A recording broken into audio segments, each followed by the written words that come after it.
Welcome to the Product Bakery podcast.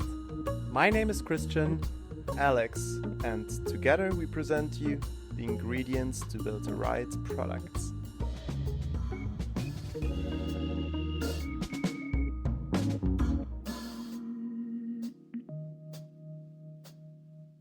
Welcome everyone to another episode of the Product Bakery podcast. I am here today with my dear co-host Christian, and we have a special guest, Peter Fossick. Hey folks, how are you? Before we jump to the conversation, I just quickly want to share that if you have any questions, you can always drop them directly on the website. We have all the episodes uploaded there with a quick recap and all the live minutes, as well as a comment functionality that either myself or Christian will be reading, or the speakers or our guests directly. And besides that, you can obviously also follow us on all our social media channels for the latest content and updates and all the new episodes. And with that said, I hand it over to Christian. Thanks. Hi, Peter. It's a pleasure having you. Well, thank you for inviting me. I'm looking forward to it. Yeah. So we talked recently to Shruti from Number 26, and we discussed the topic of accelerating design teams and development teams with an integrated design team. And we touched up on the topic of the DesignOps role. Unfortunately, we weren't able to fully discuss the role and the responsibility of it. And based on that, we got a couple of questions and feedback from our community if we can dive deeper. So Alex and I, we just thought you would be the great person to talk to as the co-founder of the DesignOps Network Global Conference. Maybe you can share as an introduction a little bit where you were coming from, as well as what made you so caught up on the topic of DesignOps. Sure. I appreciate the question. So I think I'm like a lot of folks who find themselves in UX design and UI design and service design. I had an education which was not actually directly related to that. I'm middle-aged now, and I grew up in England and went to a polytechnic, which is like a university, and it was about design and technology coming together. And it was actually, looking back, a fantastic education. And I did my first degree in product design, industrial design, designing hardware products. And I was just lucky enough to be taught by some guys who were very into what was then, it wasn't called this, but it was human-centered design. And it was very much about putting the user or the customer at the center of the design endeavor. And then I graduated and I worked in 3D. I really liked making furniture. I did some work in that, I had a business doing that. But I also was very interested in technology. And one of the projects, or a number of projects that I did when I graduated, were around the speculative design and the future of technology and interface. And I got into interface design probably 1988, 89. It was the world of the nascent computer. Apple had brought out their kind of classic and their SE. They were using the iconographic interface. And I moved from product design, 3D product design, into interface design. And I went out to Silicon Valley about 92, 93, and was really blown away by the culture of design there. I touched base with Bill Moggridge from IDEO, got to know some of those people. Bill subsequently was an external advisor on a course I set up in America, and was really excited to join that first nascent wave of digital tech and web. And then from there, I moved into experience design and service design. I was using design thinking as a way of solving business challenges and business problems. Some people call it business thinking or business design. I think really it's strategic design. And that's a phrase I'm beginning to see resurface again. It was very popular in the early 90s. And my career has meandered here, there, and everywhere. It's taken me to all the different continents. In China, I was in Hong Kong for 6 years. I was in America for 3-4 years. I've been in Australia. I've worked all over. I've really gone where the interesting work is, and made an effort to explore culturally these different areas. And I found myself about 3-4 years ago at IBM. I was leading the service design program there at a GTS in Dublin, which is the Global Technology Services Group, and was working with the likes of Doug Powell to augment and look at their enterprise design thinking and look at it with the service design lens. Because what they were doing was really good, but it was more kind of product focused and less transformationally focused. And we just were toying about with it for a year, looking at playbooks and toolkits and things like that. And I think that's where the whole ops thing's kicked off. And in terms of understanding language, I've always felt that actually back in the day, IDEO, when they developed the methods cards with I think it was the Helen Hamlin Institute, that was a long time ago. They were one of the first to productize, along with Frog Design and Larry Keeley in Dublin, to productize innovation and design, and then operationalize it as a set of operators. And I think design thinking, although it's a phase gate approach originally, was very much about how you have these processes and practices and particular roles. And really, some of it is language shift and change. But that's when it was like 3 years ago or so that I started getting into ops as a way of articulating the approaches that I wanted to take. And I saw that were being successful in the businesses I was working with and the clients I was working with. What is a design ops person doing? Yeah, good question. I ask that myself every day. What am I doing? Yeah. I think a lot of it depends on the business sector they're in and the maturity of the team that they're with. But I always talk about the design ops person. The ops person is responsible for people, processes, practices, performance, and place. And design ops and research ops are the two stronger kind of communities that have emerged. But I think there's an emergent innovation ops community, there's a product ops community, there's a creative ops community. And also there is a studio ops community that's emerging. And actually studio ops was something that I tried to land at HSBC recently when I was engaged for a short period to do some consultancy work. And this idea that really it's those operations of who it is you need to hire, what competencies and skill sets they need, what level, what kind of stagecraft do they need, and what sort of statecraft in terms of being able to reach out to the business and communicate, and also around that, what sort of stagecraft. So in terms of place, whether it be a digital environment, how do you facilitate workshops? How do you bring people together? How do you do critiques? And my feeling is that the design ops role, or head of design ops or someone like that, whatever title you want to call them, they're responsible for making sure the right people are in place and have the right tool sets and right skills and competencies at the right level and experiences. They're about adopting processes that are proven to support flow and deliver at pace with velocity. I think it's about using a set of practices where there is a common alignment around language and ways of doing things. And I think performance is about measuring both the design team's performance, but other aspects of the way design is employed and delivers value within the wider business. So that might be about customer satisfaction and some of that qualitative metrics. And then place is about creating the environments where people can collaborate and innovate and work together, whether it be in a speculative approach where it's at the beginning of a project, or there's a need to make change, or there's a crisis. So that might be about a physical environment where people come together, and for supporting digital environments, say Miro or Mura, where you're using a tool to come together.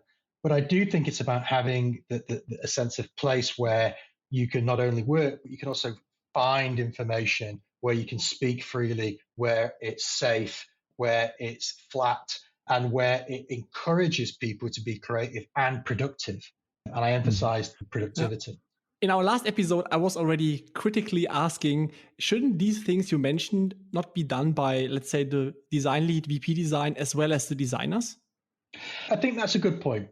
I think when you look at the day-to-day business of running a project, there's enough to do in getting people to turn up at the stand-up, doing the daily work, making sure they're resourced well, being creative, whether you're mapping out a customer journey or you're ideating or you're doing a workshop with your stakeholders and your product owner or whatever.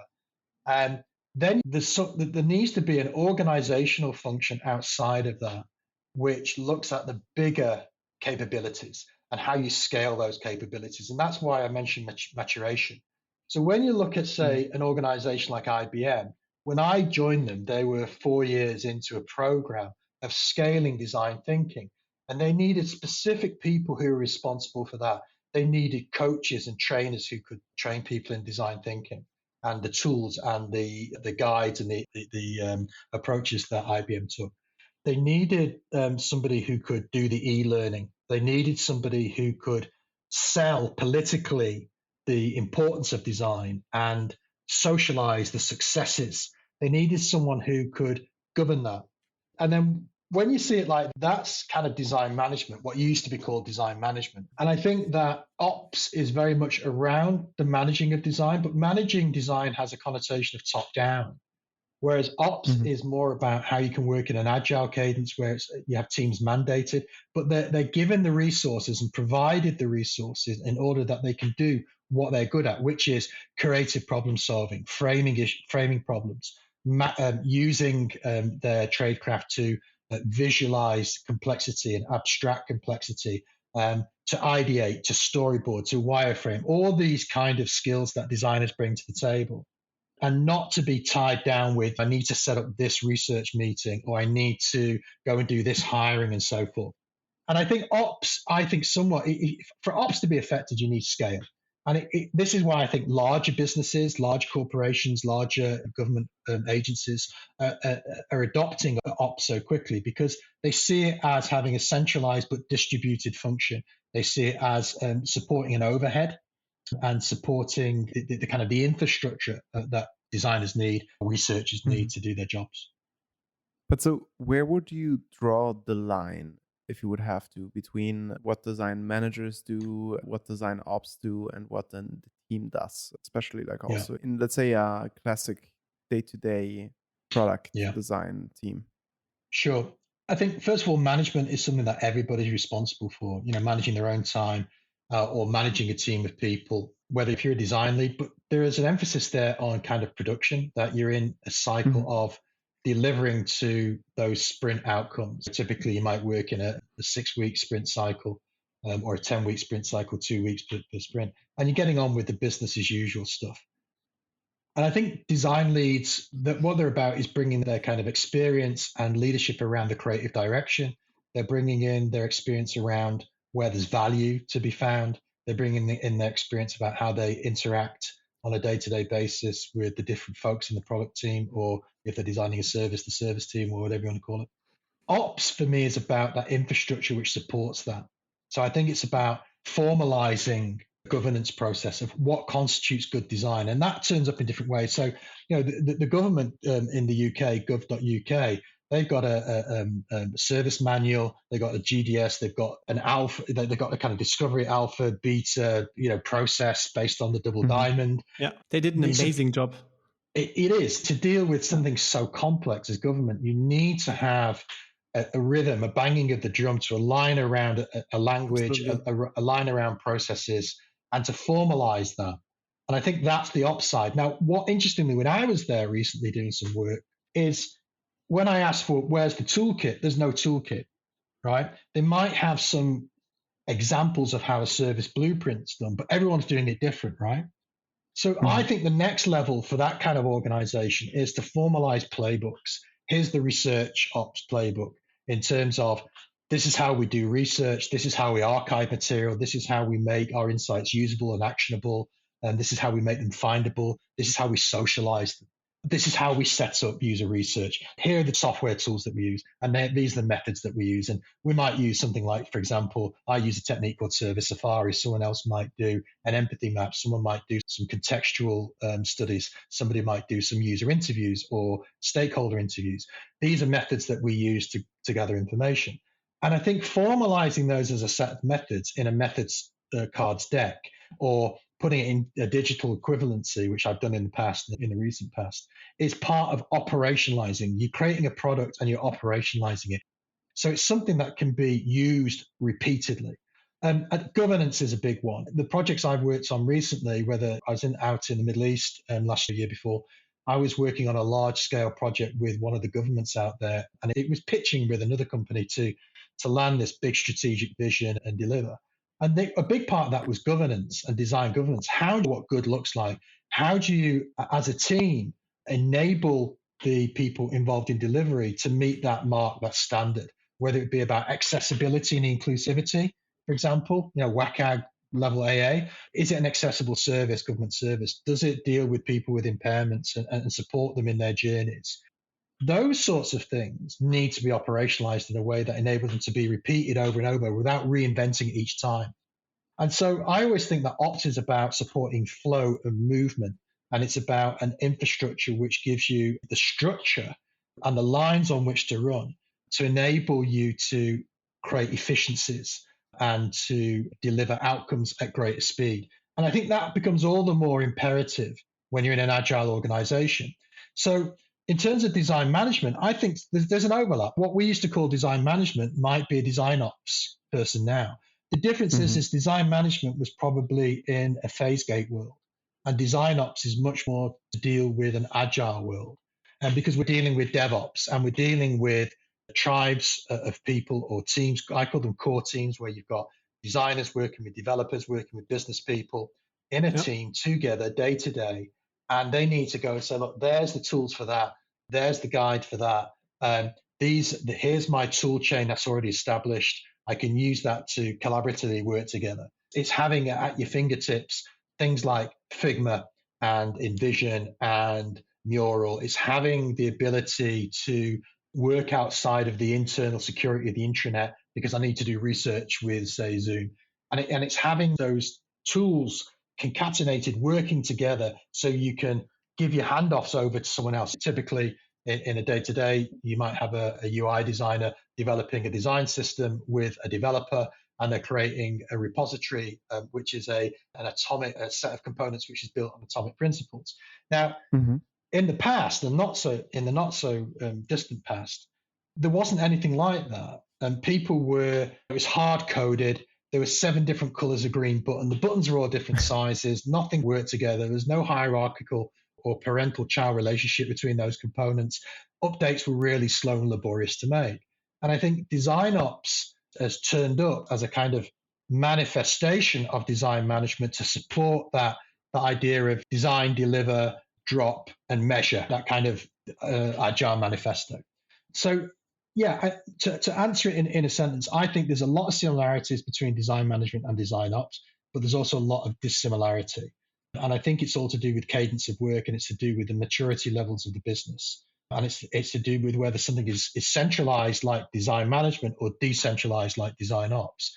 You still need head of ops who can support and facilitate and manage your people and your resources. And that's design management. In the same way, on a lower level, you've got a design lead managing the day-to-day delivery of the team. And that's management, right? So I just think it's a more specialist set of skills and a slightly different way of seeing how people, practices, processes, performance, and place work together. And I do feel like from what you're saying that it also ties back to maturity and size of a team. If you work in a smaller team, maybe you have a head of design who covers both the ops side to one extent or not. Yeah. And in a bigger organization, you obviously specialize a little bit more. I think so. I think that's a good point, is that somebody who's maybe head of design it might be that they're responsible for hiring and firing. They might be responsible for doing the screening for the research and helping the researchers do that, or you give it to the researchers to do. They're also about making budget definitions for, say, resources. And it's much more general, right? And I think really the thing about ops is it is about scale. It's about when you need to scale capability quickly. But I do think there's a bit of tautology here. I think when we spoke previously, what we used to call design management is now turning up and being posited as design ops in some respects. And I do think that sometimes each generation develops its own language and its own way of seeing the world. I think it's something to do with that. But when I was a younger fellow, more your age, a distant memory now, but the Design Management Institute, I think it's based in Boston, but they were doing a lot of work in this area about how you get design thinking into organizations. How do you measure the value of design? What sort of tooling you should be using? What types of design you should use? Speculative design, UX design, UI, product design. What type of innovation approaches you use? So I do think that some of this has been covered off by other communities elsewhere, and perhaps we're not always aware of it. And I do think that part of this is the other thing now, when I go into and look at education now, which I think is in real crisis, the traditional model of higher education is in real crisis. And it's ripe for being disrupted, not least because of the situation we find ourselves in now with COVID and the way people work together. But you go into some schools and they don't really have a good understanding of what's required in let's call it the experience economy, and the type of tools and practices and processes that we need to understand, and the methodologies that students need to graduate with. I think the good schools do, but they're still banging the drum, design thinking. It's a phase gate process, and there's an awful lot of reliance on inspiration and lack of perspiration, and on inspiration and hoping that you'll have this amazing moment when you see the answer. And I'm a big believer, and this is part of the ops philosophy, is that you can work through a process with a set of practices that enable you to go from something very vague and unknown to something hyper-specific and surgical that solves the right problem in the right way at the right price, and that people want to use. And as we move forward, I think increasingly being equipped with a sense of where you are in terms of your capabilities, being equipped with a set of tools that you're able to use and methods that you're able to use, and being able to improvise within the context of where you find yourself working in an agile environment are key prerequisites to being an employable person in the world that we find ourselves now. And I do think that sometimes the universities aren't delivering that. There's other places which are. I think you see it with schools like General Assembly, which has sprung up over the last 5 or 6 years. My own academy, IXD Academy, we take these processes and we teach these processes and these approaches to professionals, but also to younger people too, without relying on some of the old ways of doing things. I'd like to quickly make a sanity check on the role definition, because I was always under the impression that the whole responsibilities you mentioned in terms of making sure that you can scale, that you have the ability to do your work, to have decisions on the tooling, etc., should come out of the main responsibilities of the heads or design leads. What I took away now from your design management perspective is that it's more like a natural evolvement, or let's say a mitosis of the existing functions to be able to better scale and grow. Is that correct? I think the mitosis is a good way of describing it. I think you still, look, head of design might still be working in this way, but as you get more complexity and as you have the need to specialize more, there's a need for these roles. I think we're seeing that emerge in the marketplace. So you've seen banks like HSBC recently set up roles like head of design ops. You've still got head of UX, and you've still maybe got director of UX and those sorts of roles. But I think their focus increasingly is about driving the creative delivery and supporting the teams in getting to the right solution. Whereas the ops is about governance of design, it's about quality, it's about tooling, it's about measuring the performance and feeding that back in, it's about socializing the successes and failures. And so I think there's a very different emphasis now. And design ops to me is what you might call it's more like the traditional design manager's role. But again, you don't have like head of design management. You see less and less of those roles now. So I'm seeing that. And I think that's because the cadence of work has shifted. And as in an agile world where it's permanent beta, where it's continual improvement, where you're continually releasing throughout the day, it needs a different type of way of managing design. And it's more about facilitating design and facilitating the practices and processes rather than trying to manage them. I think that nails it. Absolutely, yeah. Yeah. Good. At least it nails my understanding. For today, it'll shift tomorrow. We're not sure. And again, other people might see it differently. And I think it's interesting. I was talking to somebody the other day about a head of customer experience operations.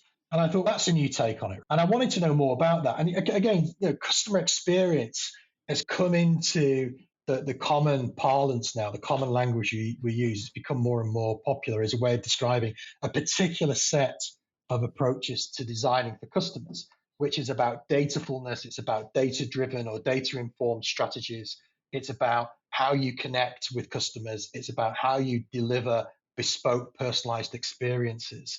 And that's really only possible in the last 5 or 6 years plus, where we've had so much data being collected, and we can do things like attribution modeling to see where people started and finished their journey and how they transacted.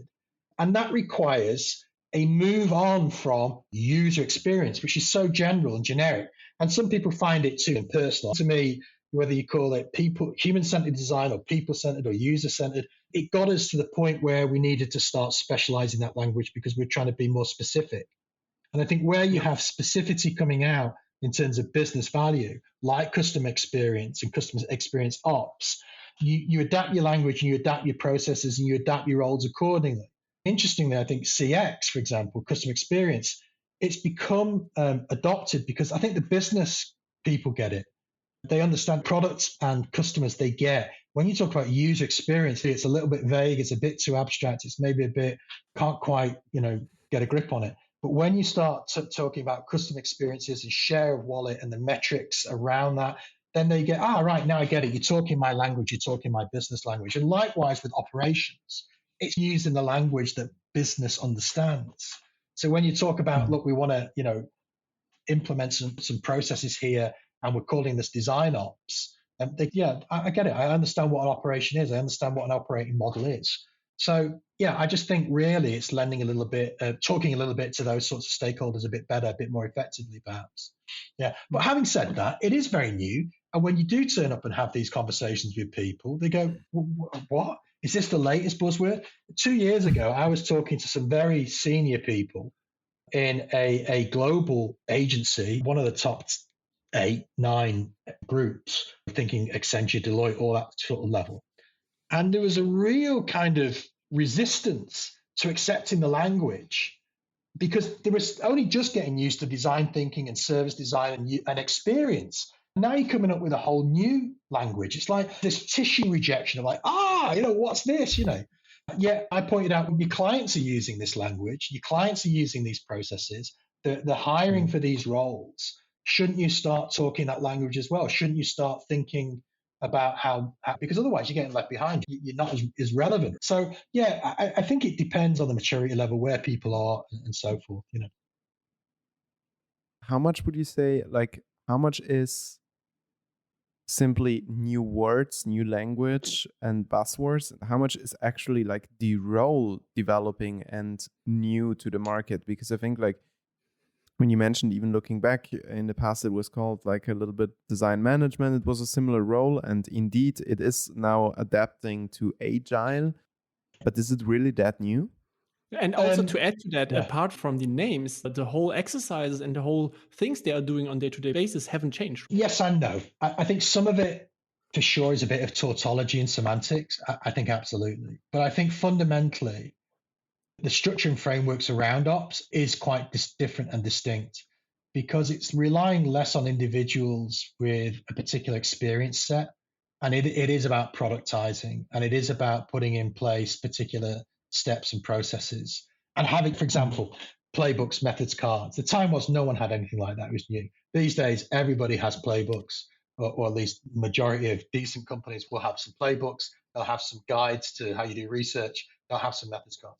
They will have increasingly a research capability, which doesn't expect the researcher to be doing their recruitment. And I think this is where we move over from, it's not, we have had design management before, and we have had people who've supported that, into something that is much more formalized. Yeah.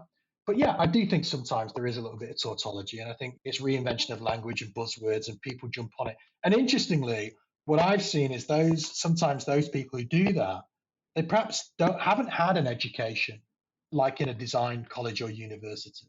They perhaps don't have some of that perspective from, say, being educated in say, for argument's sake, let's say a creative university, like say Art Center or Stanford D School or Central St. Martin's or whatever. Having said that, I think what I do see is a very distinct set of skills associated with these new roles and with this new way of thinking.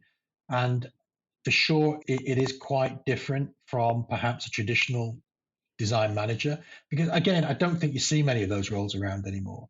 And there was maybe a need to redefine who was managing governance and formalizing the processes around the way we do our work, and making sure that people have the skills and frameworks that were necessary, and particularly in a large organization or in a company that was scaling very quickly.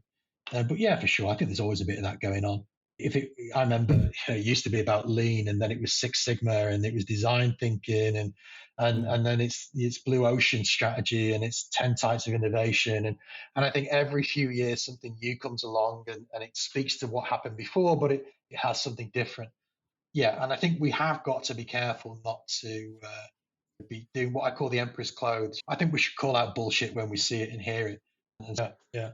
But I do think there's something definitely different about this, and I think it is about this formalization and being able to work in a slightly different way in an agile environment. Cool. This brings me also a little bit like to the next question, especially if we talk about like education and so on. What would you say does someone need to have as a background in order to become a design ops manager? Yeah, I've worked at various universities over the years. I worked at education in Hong Kong, I've worked in America, and I've worked in England at some of the top schools. And there's a couple of things I want to talk to you about this. One is I really do feel that the higher education system, particularly in England, is in crisis. I think people are being charged too much for too little. I think the resources have diminished vastly. The environments that they work in don't really support the approaches that we talk about around collaboration. People are squeezed into these signature buildings, which have cost an awful lot of money, but are not really always fit for purpose. There is some amazing educators out there, and students are amazing wherever you go. They're thirsty and hungry. I think it's not a matter. I think one of the good things about a general education at, say, degree level is that it's preparing you to go into a lot of different directions. And I think that's really important. I don't think we should be offering higher education degree courses in design ops. I think that's for professional development. And I think the prerequisites for that is, I would say, first off, is get a good design education, get an education which teaches you about how to do human-centered design, how to use craft skills to visualize and build, how to solve problems creatively, how to work together collaboratively. And I think those are the prerequisites that students need. I think there's a lot of courses which do that very effectively. I think that there is a greater need to understand business and business thinking and understand how a business functions and how organizations function. And I think there is a lack of that with design education still. I think good courses, I always tried to have those sorts of classes in the courses I taught. When I was at SCAD, we had entrepreneurship for designers, and they had to build a business plan, they had to do spreadsheets, they had to understand profit and loss and that sort of thing. To become a design ops manager, again, is about people skills. It's about understanding how teams function. It's about understanding design processes. It's about understanding the different craft of stagecraft, tradecraft, and stagecraft. And I think that comes with experience. It's about working on different scales of project. And one of the key things for me about good, effective ops people is also keeping abreast of developments in the way technology works and the way the tools work together. And I think that means that you've got to be involved with dev and tech and business to make sure that you're delivering good product and understand what good product is. What worries me is you'll get people who doing a design management course doesn't make you going to be a good design manager, right? Back in the day, you had to get some experience.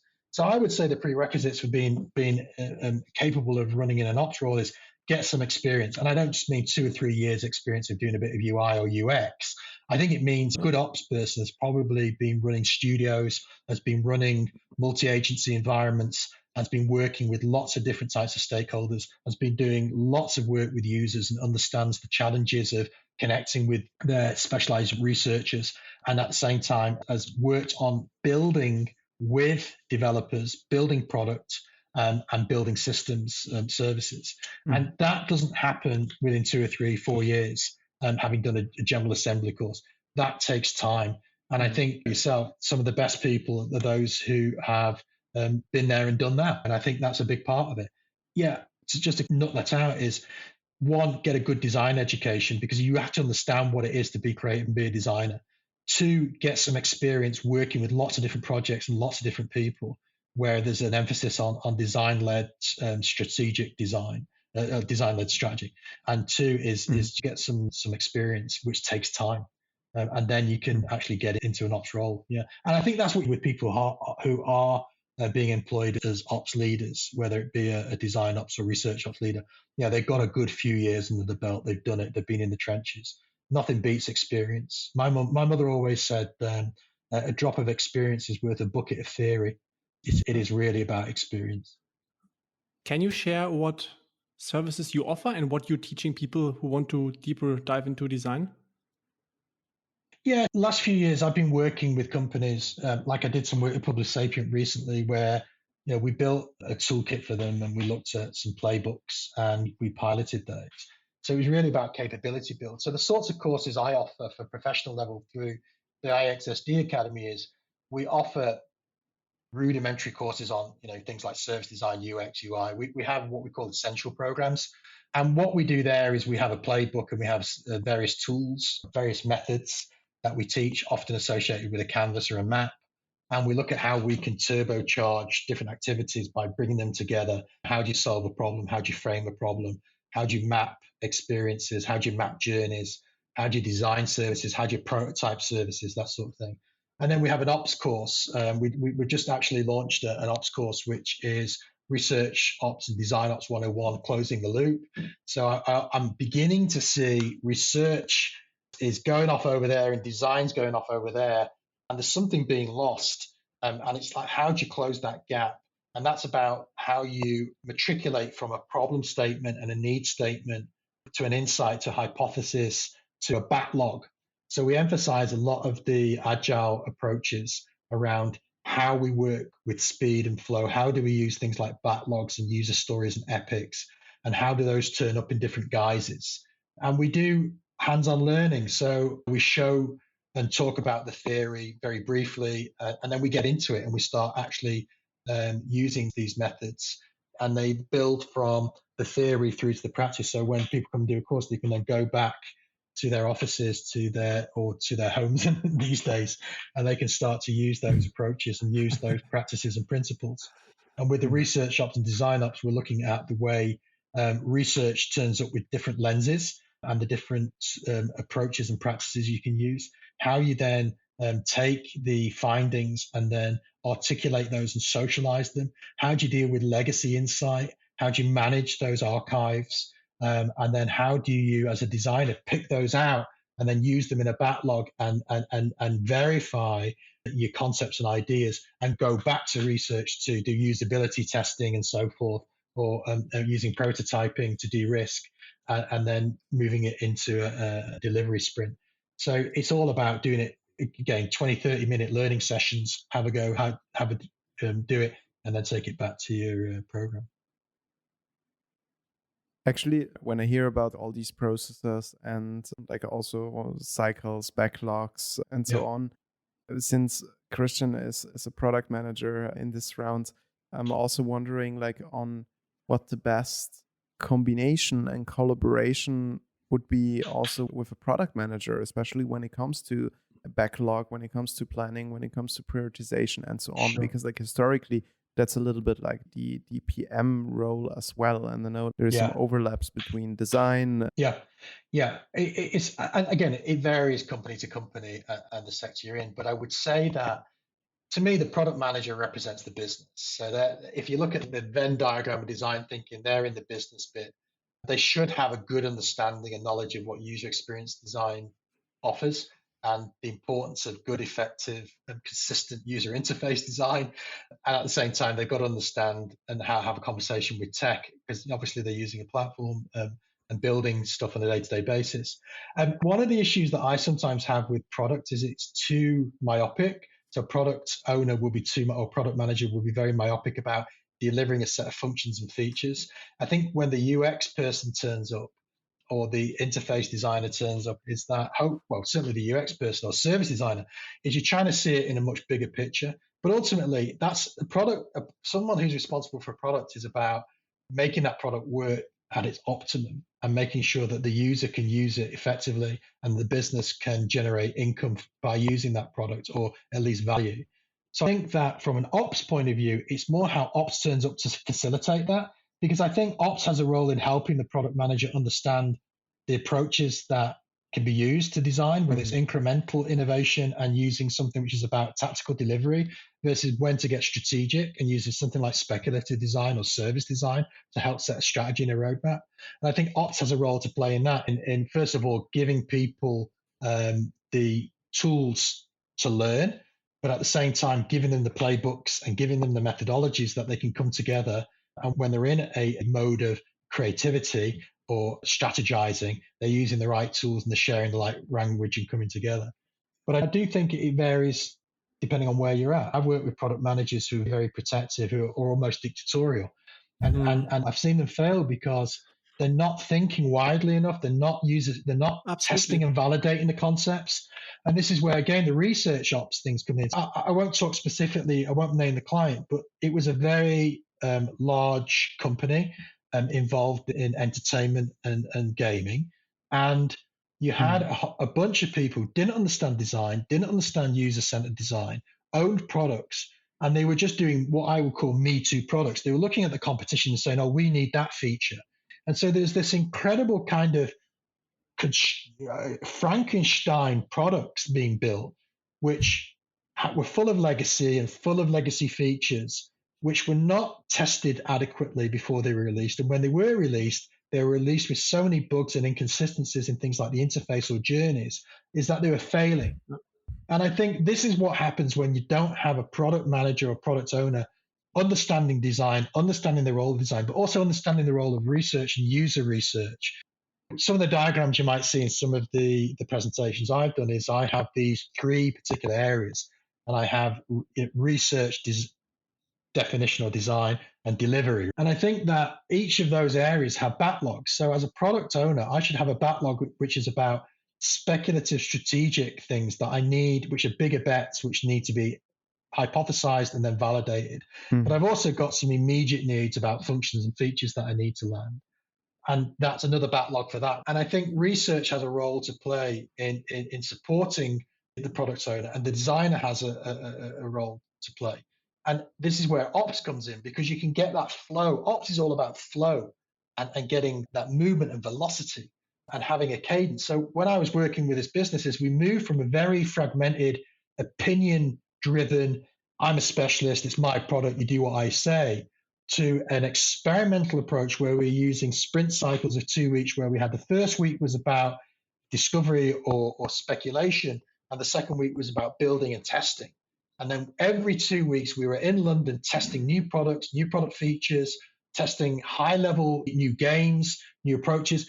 And the speed at which we were able to work was only made possible because we'd adopted more of an agile cadence and operationalized our approach. But again, that business was still an immature business when it came to design thinking.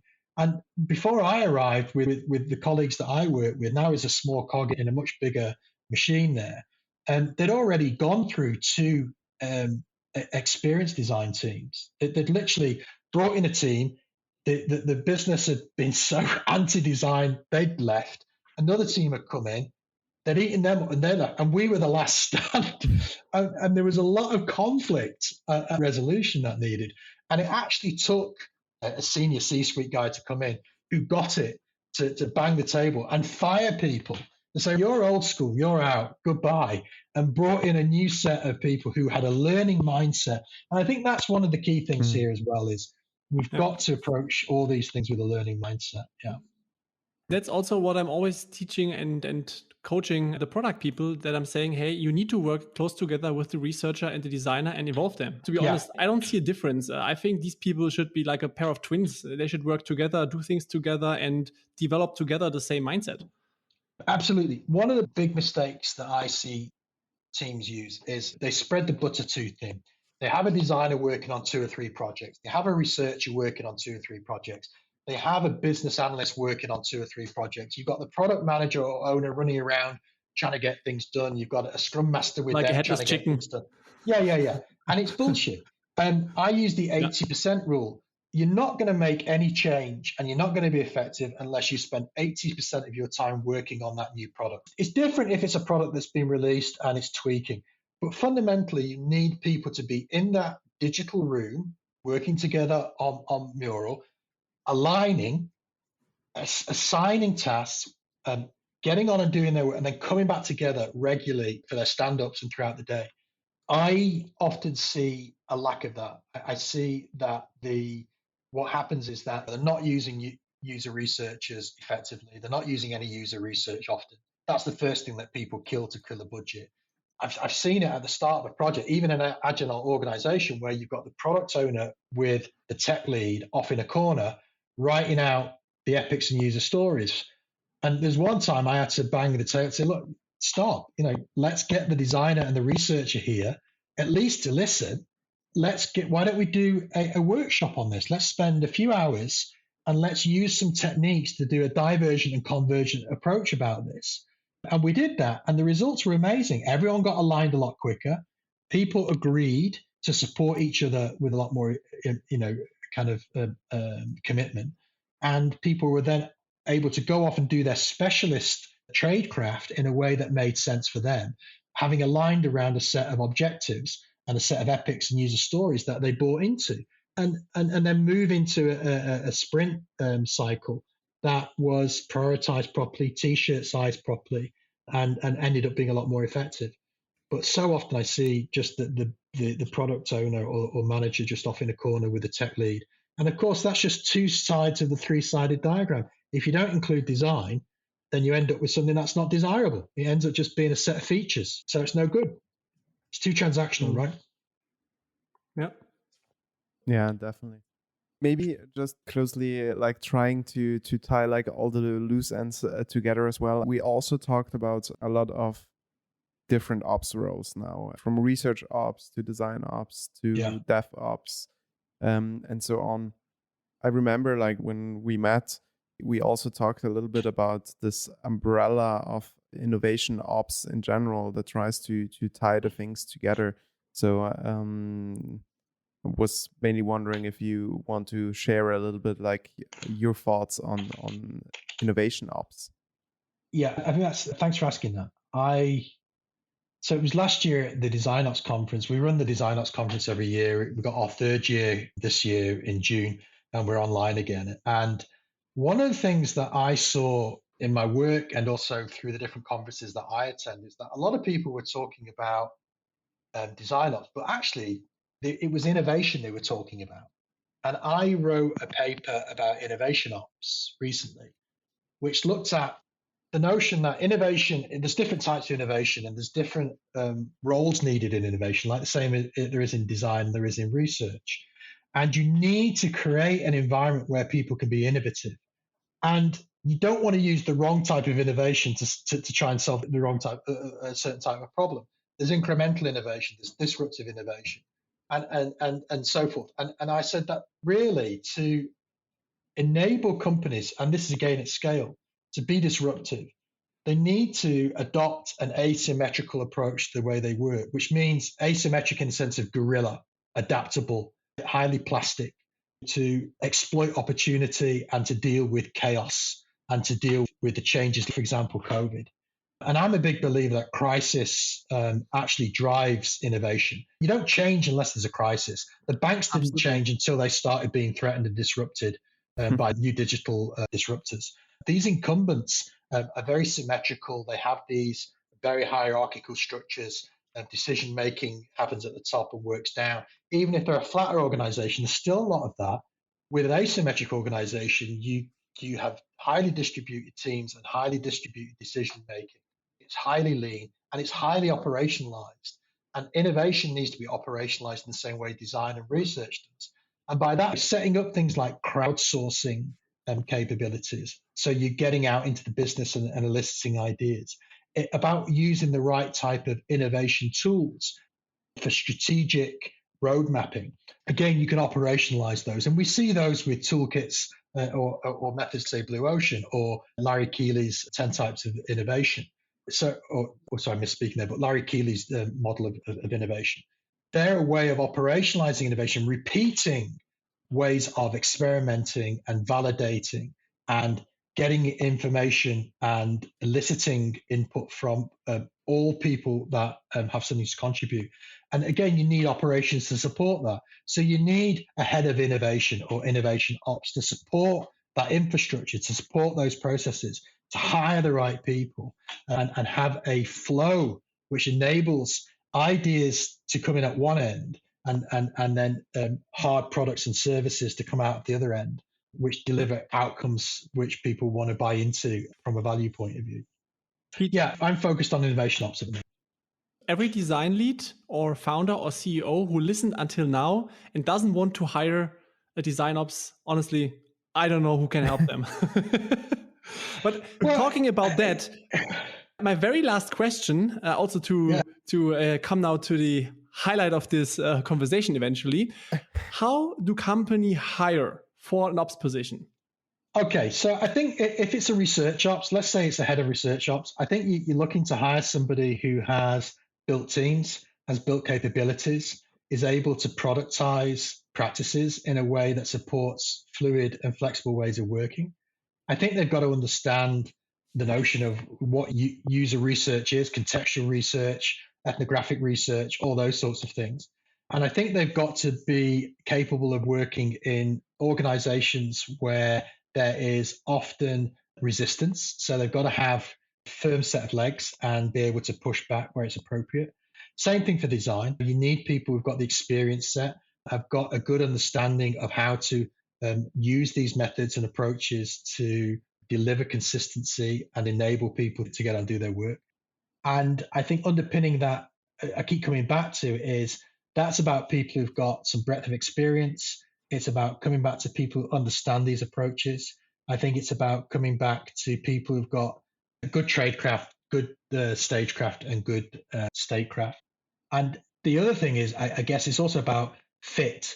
I had an interesting conversation with someone today about you see an awful lot of kind of nepotism, people hiring folks who've been to the same school that they've been to, I don't know, Carnegie, or they've been to Pratt Institute or whatever, and you substitute that name for anything. I think what you've got to do is you've got to hire people who stretch you, and you've got to hire people willing to deal with the difficult challenges.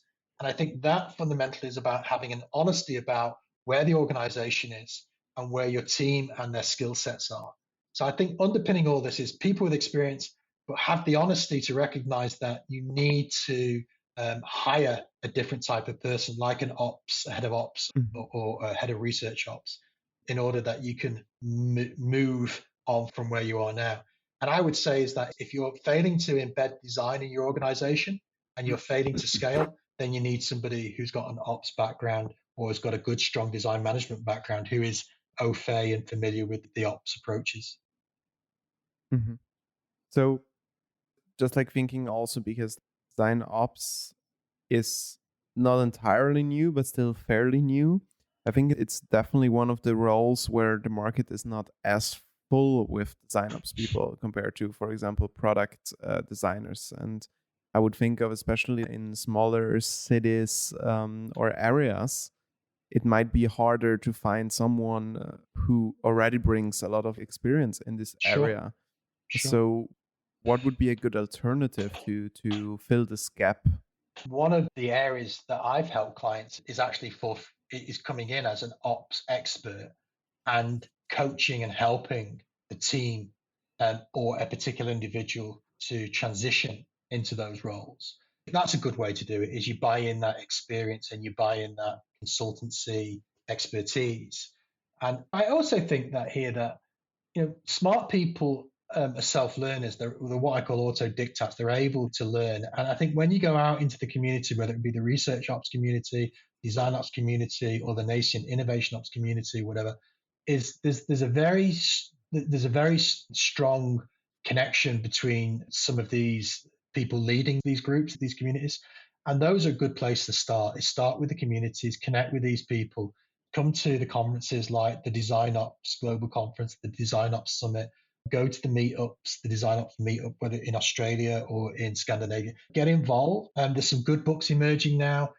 Some of the companies like Envision have published some good books being printed. increasingly around these subject areas.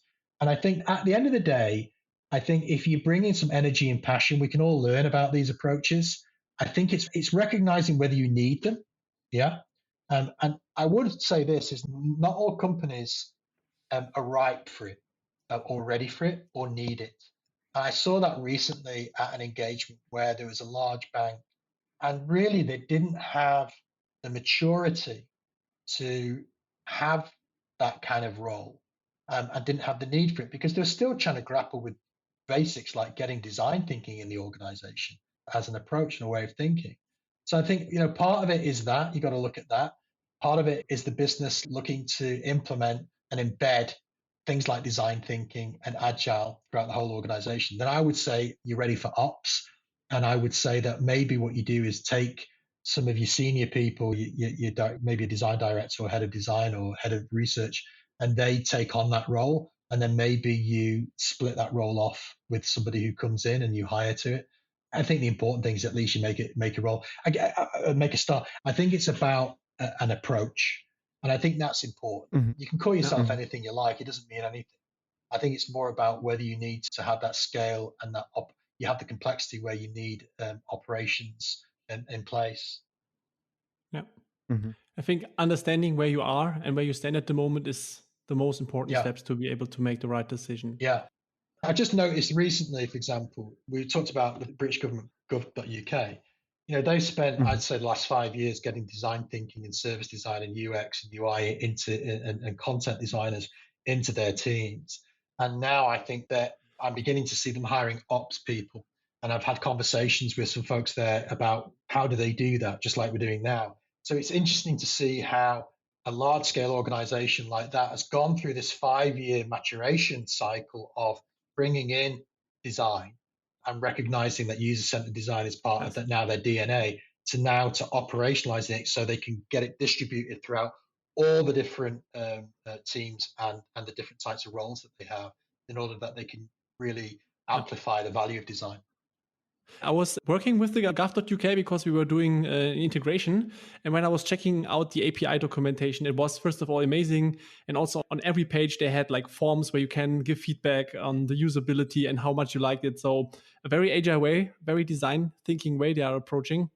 Good stuff. And I think there are very few governments who actually have such an advanced approach. Absolutely. Yeah, they are definitely the role model.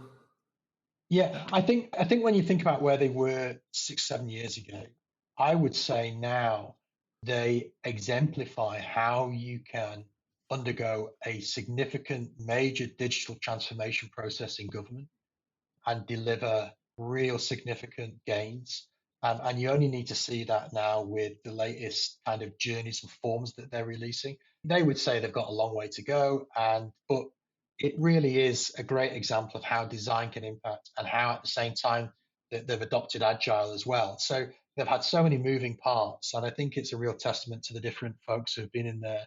And that's the important thing, is it's a community effort, and they have some really good communities there, and they're very open and honest, and they love to learn. So that's really nice. Yeah. Great. Pete, it was a great chat with you. Thank you very much for all the insights. As far as I remember from our very first conversation, there is one more special you'd like to share. Yeah, we've got a couple of free passes for your audience. Obviously, you're going to get a complimentary pass to come and join, but we've got 2 passes that you can distribute those any way you like. You can run a competition, you can do a first come, first served basis, but we've got 2 passes that we can provide, which are worth nearly £1,000 each. It gives you full access to 4 days, the conference and the workshops. We'll have 30 speakers, 6 keynotes.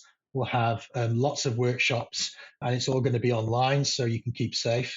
We pivoted last year. You can see some of our sponsors there. We've got Mural and Figma and Foolproof, in fact, which is an agency, and the Academy, which is my academy. We're supporting the workshops.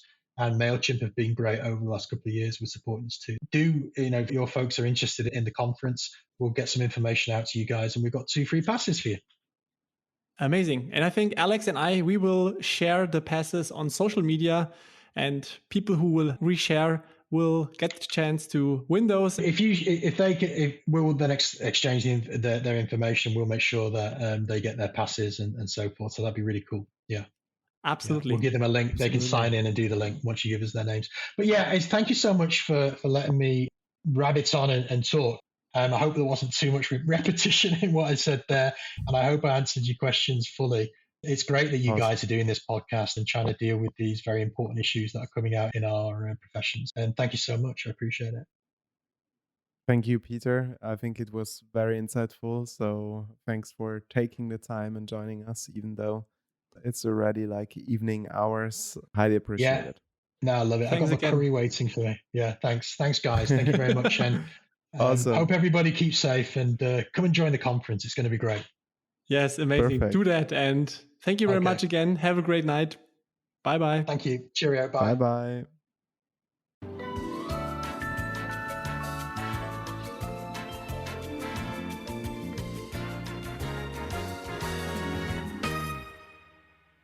Welcome back to the debrief, Christian. Today, a slightly longer episode, but I think totally worth to like really deep dive a little bit like on the topic of design ops, research ops. Absolutely. Innovation ops. I think I learned a lot of things. So maybe back to you. What are your takeaways from today's session? First of all, let's get one thing straight.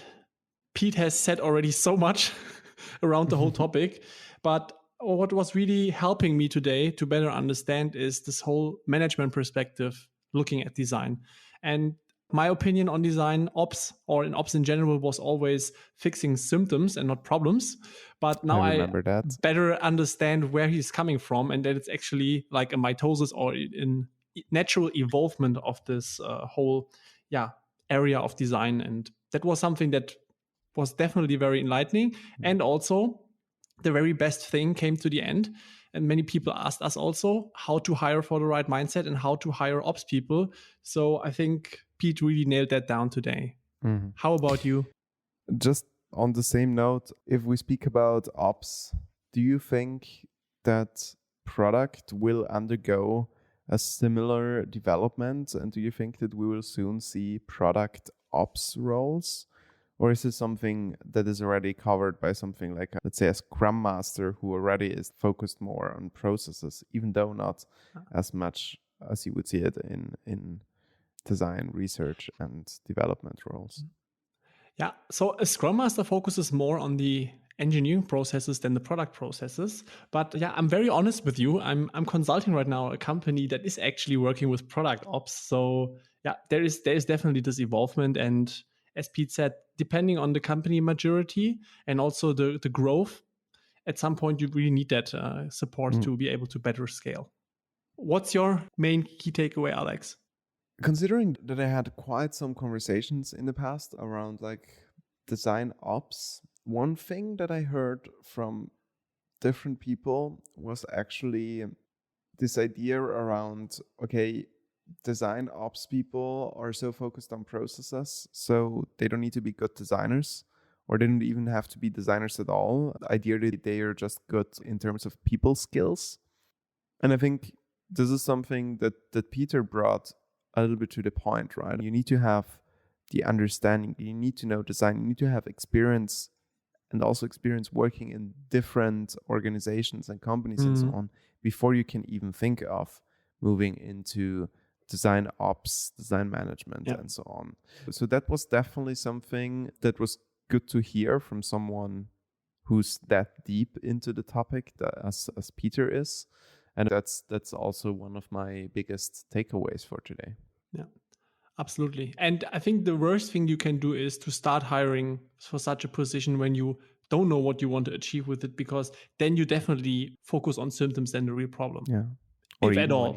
When you're not mature enough as a company, obviously there's no reason to have design ops if you don't do proper human-centered design thinking or have agile processes in place.